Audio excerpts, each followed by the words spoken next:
Hello, I am Pat Gillum Sams, the founder and CEO of the Sister Covenant. What is the Sister Covenant?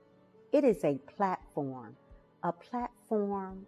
for purposed and powerful women to empower and inspire other powerful women of color. Black women are resilient. We nurture the world, our families, our spouses, our children, our communities, the boardroom, and everything in between. But who fills our cup? I often am reminded of when we fly, we're told to put our oxygen mask on first. And that is what the Sister Covenant is all about. It's a safe space for authentic dialogue between sisters, my friends, your friends, all of our friends, coming together for a time such as this. Join me Sunday mornings, 8:30 a.m. Eastern Time, first, third, and fifth Sundays for the Sister Covenant, a safe space to laugh a lot, cry a little, and fill your cup.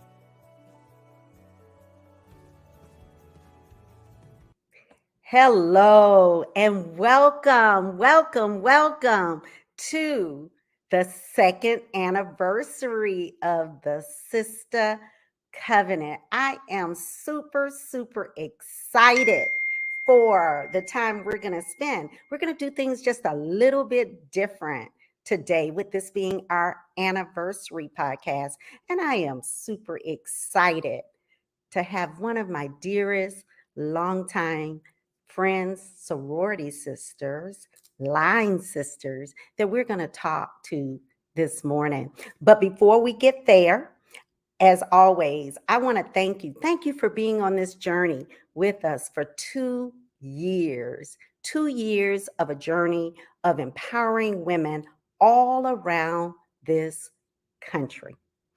You can still be a part of the Sister Circle by going on your device, your computer, your laptop, and opening Facebook on your phone or computer and searching the Sister Covenant. Find the Groups tab, click on the group title, the Sister Circle, click Join Group, and your requests will be accepted shortly. You will get push outs of information about the Sister Covenant, like our second year anniversary that happened on the 1st, and you will be in the know so you can be empowered and you can empower other women all around the country. Sisters, you can be a sustaining sister or a sister's keeper by sowing a seed into the Sister Covenant. These brilliant, bold, beautiful women, ride or die sisters for 20, 30, 40 years, like the one I'm going to talk with shortly, are the reason the Sister Covenant is still here, relevant 2 years later. It's an opportunity for powerful sisters to support our journey to empowering every woman of color. So we invite you to be a sister's keeper, a sustaining sister, by contacting us at thesistercovenant.com. I want to share with you our sustaining sisters that, again, have been my ride or die for 20, 30, 40 years, many of which you saw in the opening video. They're right there on the screen, and I love them all madly, and I thank them for being a part of this journey. And of course, our Sisters Keepers, our sponsors, Brenda Jackson, New York Times best-selling author, Melissa Fulmore Hardwick, founder Brown Girls in the Boardroom, the Sister Accord, Sonia Jackson Miles, and of course, my dear friend, Dr. Lorraine Polite Clark with Today's Dentistry and Sutel Dental, and of course, the Legacy Group, the Legacy League, and yours truly for being on this journey again for 2 years. Now, I have the pleasure, the sheer pleasure of introducing a dear friend of mine, Julie Williamson. Julie and I met some, oh my gosh, 38 years ago. We were both two when we met at Florida State University. And we met online. We were line sisters as we both pledged Delta Sigma Theta Sorority Incorporated. The year was 1980. And she is a beautiful soul and has been a beautiful, beautiful soul throughout our 42-year journey. So I want to tell you just a little bit about Julie before she joins me on the platform, and we're going to have an intimate conversation about her very special journey. But Julie is the provider liaison for Healthy Start Coalition of Hillsborough County. She is responsible for providing training and resources for obstetricians and midwives and other maternal health specialists. She is also a certified health coach and exercise guru for some 30 years. She has helped countless women to achieve their health and wellness goals. My dear friend has been on a journey of her own for wellness and self care, as I said, for 30 years, but most recently, since 2018, when she had her kidney transplant, God appointed her on another journey. So I want to bring her into the studio right now and have her tell her story. Hey, Julie. Julie, you are on mute. I'm following instructions and muting myself when I'm off camera, but sorry. That's okay. I'm loving that red top, ma'am. Thank you, girl. Thank you. I want to say first, congratulations on your anniversary. Thank you, Yes, Julie. I'm so proud of you and what you've done. This is remarkable. And I'm so excited to be a guest today. It took you Well, long enough. on my second anniversary, I could not think of a better story. Our series most recently has been Triumph Over Tragedy. And when I think about you, Julie, and I think about your resilience, and I think about your light, and I think about your smile. I mean, as I've often told you, your laughter is contagious. Sometimes you're laughing, I don't know why you're laughing, but I start laughing too. And you have been that person consistently for the 42 years that I've known you, even when we were online. Yeah. We Yeah. won't talk about that. Hey, but what we will talk about is the fact that we're getting ready to meet our line sisters Yes, in yes, Miami. yes, yes, yes, a reunion, a mini reunion. I can't wait. This is going to be a lot of fun. A lot of fun. Yes, yes, Yes, yes. yes, yes. So we are headed Miami bound in the morning. You're leaving out this This evening evening, yep, after this talk. right after this. Right after this. So this is just to be transparent. We usually talk on Sunday mornings, great Sunday mornings, but this is not that. This is Thursday. And Right. this is going to be a great conversation. So, Julie, as I said when I was introducing you, you are simply amazing. You are a wife, you are a mother, you are a first lady of a church. Yes. You are definitely my inspiration. We were just talking about beach attire, so none of that for me, but you are Girl, amazing and you wear our age well. thank But you. you've also embarked on another journey over the last, some 20 years as this started, and I want you to tell us about that. But most recently, the last 4 Yeah. and last 3, where you had a kidney transplant. Yes, yes.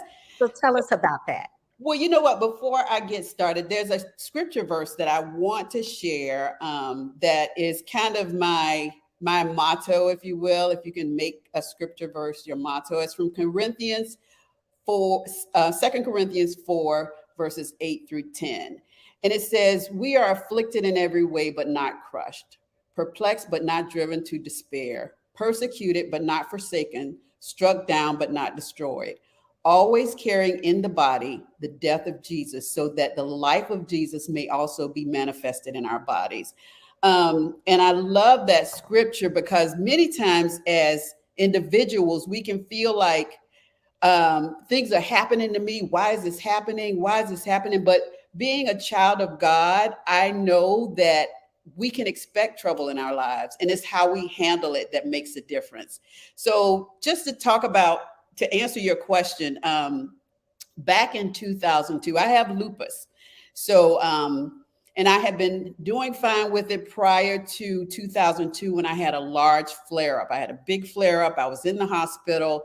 And at that point, I was having a lot of organ difficulty. I actually had pericarditis, which is inflammation around the heart. And I also had pleurisy, which is inflammation in the lungs. And then also I was having some kidney issues. And the issues that I was experiencing after I got out of the hospital related to my kidneys continued. And so that in 2002 started this long process of slow deterioration of my kidneys. And probably I'll say about 6 or 7 years ago, my kidney doctor said to me, "You need to be nice to everyone you know, because you may need a kidney transplant." And in my mind, I had decided that my husband, he also agreed that he would be my donor. But once he was tested, we found out that he could not be my donor for my kidney for me. So we were back to the drawing board. And as it turned out, while I was in the transplant program, they made it really simple for me as a person who needed a kidney to talk to people about the need that I had. So basically, I would share the information. We shared it with our church, kind of shared it broadly with the church. But a couple days after I shared that information with our church, one of my good friends gave me a call. Her name is Allison McCoy. And she asked me if there was anything that I needed prayer about. And I hadn't talked to her in a while, probably a few months, but she called me and asked me that question. And I said, "You know what? You can pray, because we just announced to the church that I need a kidney. I'm in need of a kidney. My kidney is failing." And she said, "Okay, what do you have to do to find out if you can donate?" And I gave her the phone number that the hospital had given me. And basically she could call to find out the information. So I didn't know if she would call or not. I wasn't sure what happened after our conversation. But a week later, she called me and said, "Guess what? I am a match." And I was like, "Really?" And so she said, "Yes, I'm a match." And I was like, "Oh my gosh, Allison, I can't believe that." So she started the journey to, be processed to donate a kidney to me.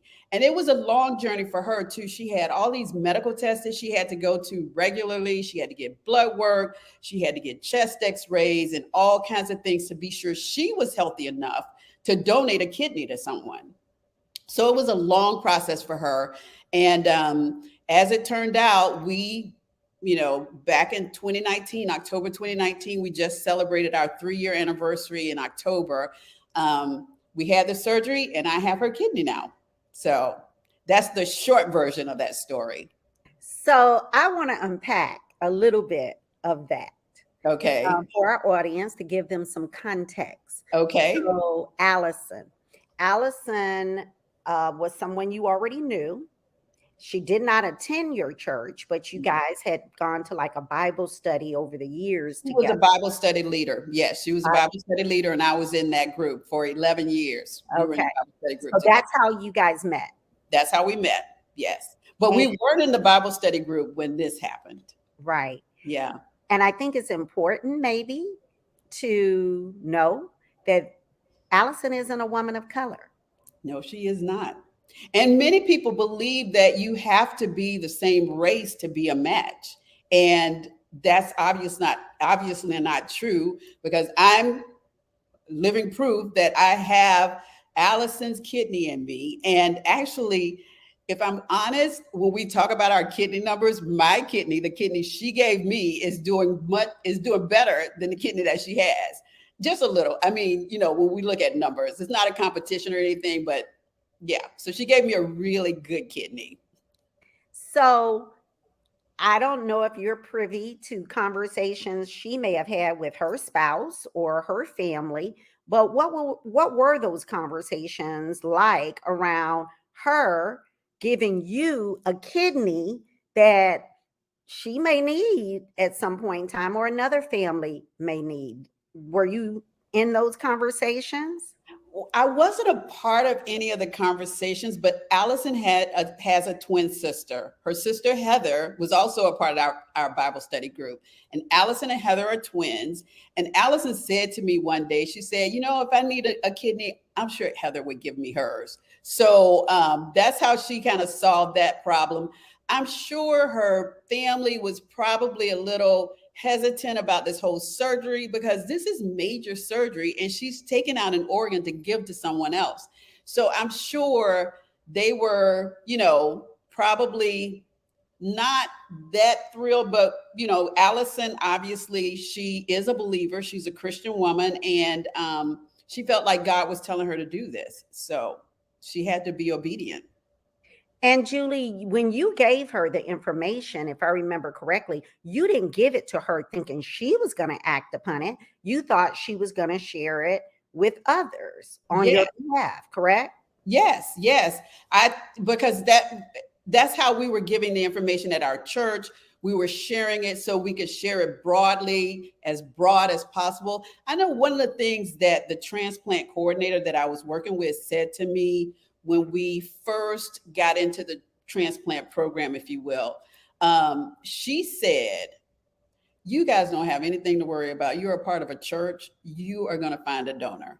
And I thought that was really interesting that she said that. But she's worked with kidney transplant recipients for many years. So I'm sure she's seen something and is aware that people who are part of a church find donors easily.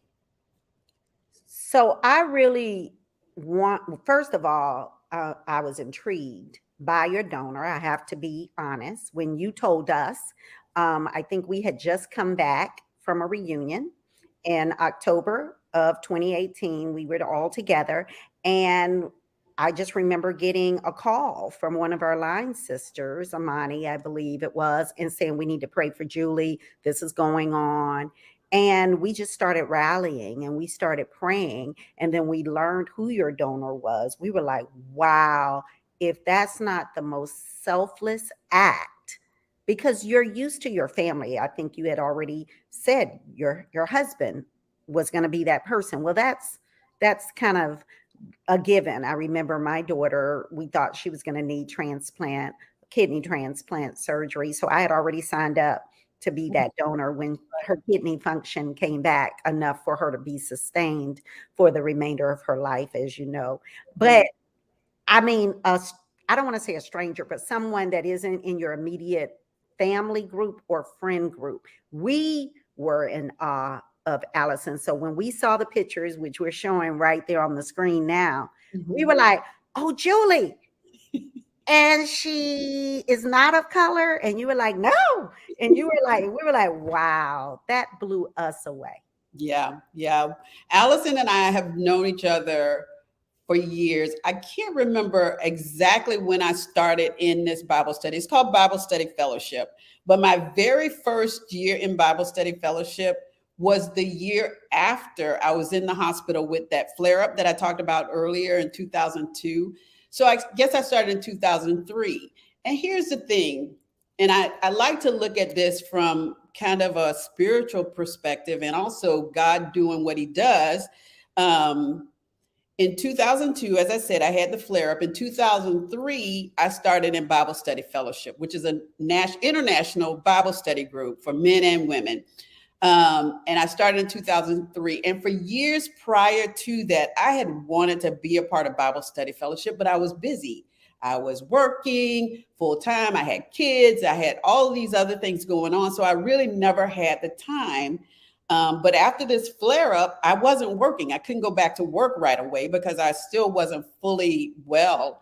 So I started in the Bible Study Fellowship. And actually, during my first year in Bible Study Fellowship, I wasn't even well enough to go regularly and consistently. But my leader in that group, she would bring me food for dinner because she knew that I was still kind of weak and things like that. And I just fell in love with the fellowship of those women who were part of that group. And Allison wasn't my leader at the time, but there was another woman who was my leader at the time. And they didn't even know me. But that first year, they were really taking care of me, even though I wasn't, I was brand new to this group. So I kind of saw that as God actually gave me the time to be a part of this group, knowing in the future, I would need this group to sustain me because I would need a kidney from someone in this group. I know God knew this well in advance. I didn't know, but because I was obedient and was following just the unction that I had to go to this Bible study and to have this Bible study be the source of my kidney, my life-sustaining kidney, was just amazing to me. So, Julie, you said so much right there, but as the young people say, that part, that part, yes. Part, it was not for you to know. It was for you to do and be obedient. And it sounds like that's what you did in your busy life when God sat you down and said, okay, be still. You recognize I need a source higher than me, my power, my will, orchestrating and planning every second. Right. Exactly. Right? I'm talking to me right now, planning every second, because that's an inside joke for yesterday, right? Yes, yeah. you. Yeah, that right there. And he put you in a space where you met people outside of your circle, outside of what you would normally be.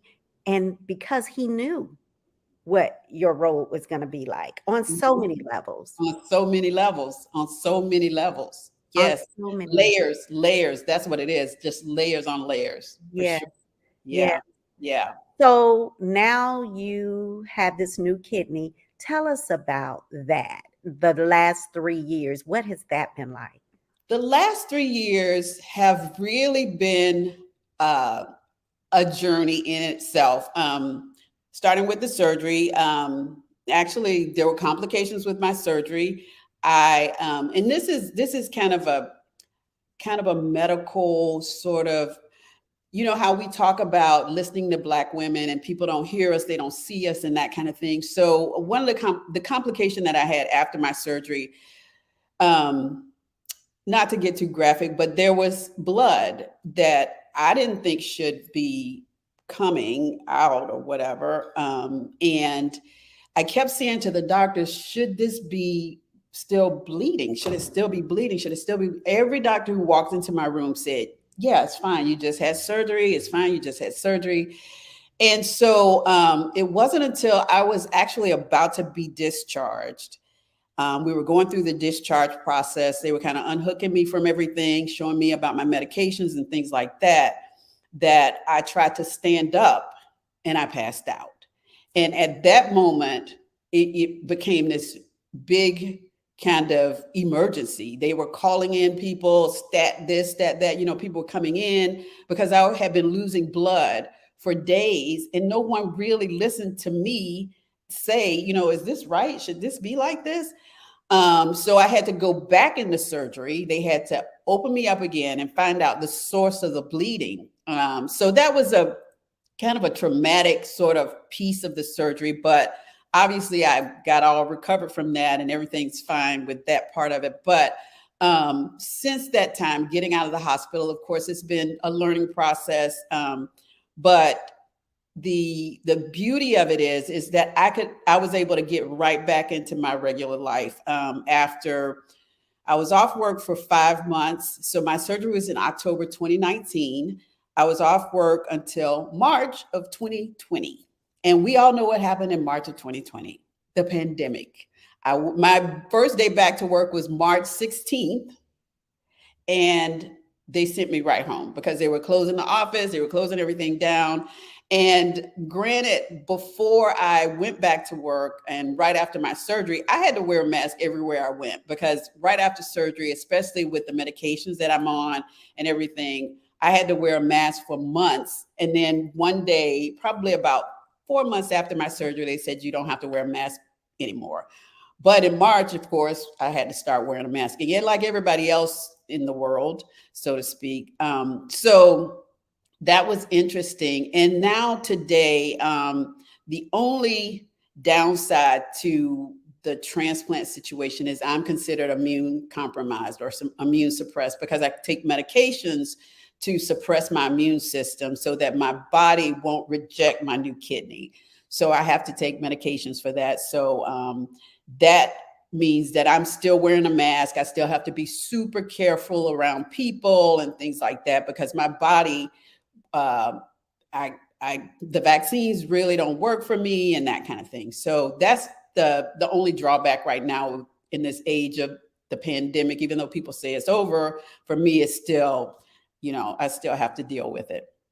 Like we just shared with our audience that we're getting together as girlfriends, but as girlfriends who love one another and of course love you, we want to keep us all safe and especially you. So we're taking those precautions. Yes. To that. So that's what the Sister Covenant talks about, being vigilant and living life. You've not stopped living life, but doing it responsibly. Yes, definitely.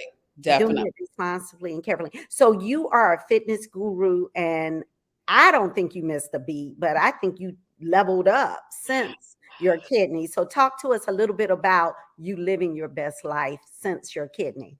So I did, before I had my transplant, I was a personal trainer and I taught exercise classes at gym, LA Fitness, and different places around this area.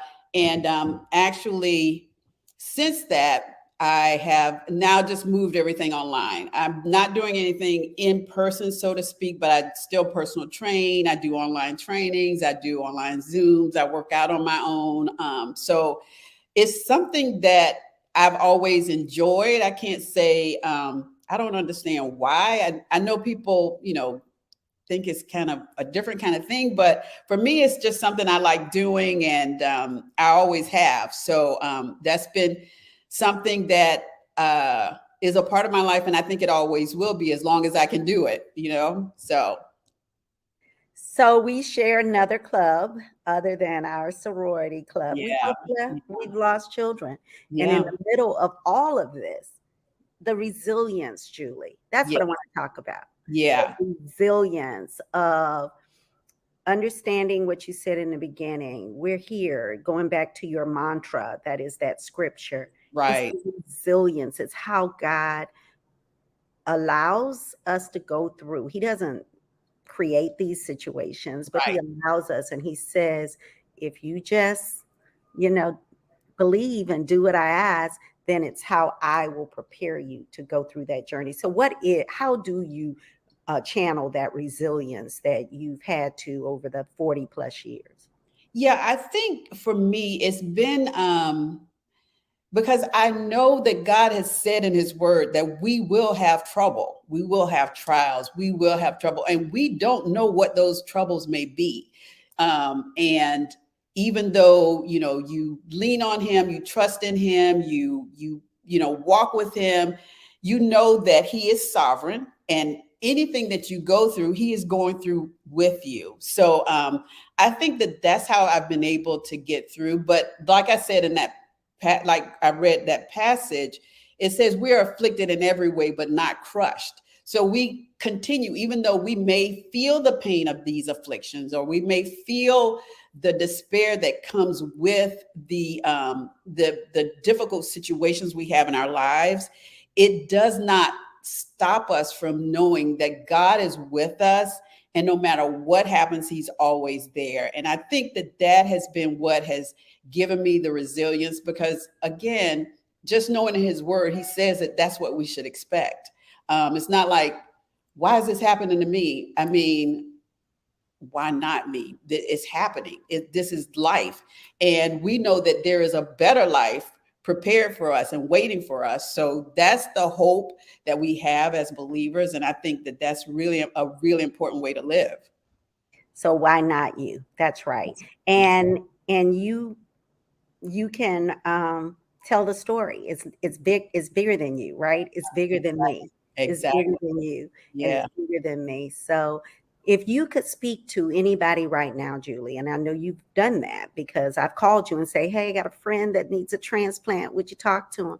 What would you say to that person that's beginning their journey? Maybe they're being told you may need this transplant, whatever it is, kidney or another organ. Mhm. And we know in our culture, the African American culture, it's not as embraced, if you will. What would you say to that person to help them as they begin that journey?